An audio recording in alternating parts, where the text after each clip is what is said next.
বন্ধুরা, আজ শুক্রবারের লাঞ্চ মেনুটা তোমাদের সঙ্গে শেয়ার করব। দাঁড়াও, আগে জলের বোতলগুলো এদিকে সরিয়ে নিই, নাহলে না পড়ে যায় খালি। তো জলের বোতল সরিয়ে আজ এই যে হচ্ছে গরম গরম ভাত।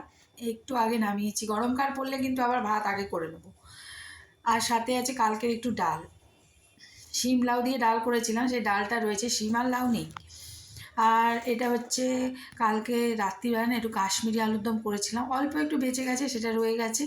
টাকটাকে ঝোল একেবারে, দেখেছো এক আধ দিন এরকম খাওয়াই যায়, কাজু বেটে, চালমগজ যা যা দেয় আর কি, পোস্ত এসব বেটে ফুটে করেছিলাম। আর এটা হচ্ছে ছেলের জন্য রয়েছে ডিম আর পাবদা মাছ দিয়ে একটু ঝোল করেছি, আলু দিয়ে, কালো জিরে, কাঁচা লঙ্কা, ধনেপাতা। কারণ ওর জন্য আলাদা ঝোল করার কারণটা হচ্ছে আমরা যে মাছ খাবো সেটা খাবে না। আর আমাদের জন্য করেছি হচ্ছে এই যে ভোলা মাছের ঝাল, মিডিয়াম সাইজের ভোলাগুলো দু টুকরো করে নিয়ে এসছে, ভোলা মাছের ঝাল করেছি। ঝাল মানে ঝালই, এতে একটুও ঝোল নেই, মাছের গায়ে মশলা লেগে থাকে। এই যে একটু আলু দিয়েছি, আর দিয়েছি কাঁচা লঙ্কা চিড়ে, দেখতে পাচ্ছ কুচি কুচি করে কাঁচা লঙ্কা, কালো জিরে, আর একটু পেঁয়াজ, সামান্য একটু আদা রসুন বাটা দিয়ে করেছি। টাটা, আজ আসি।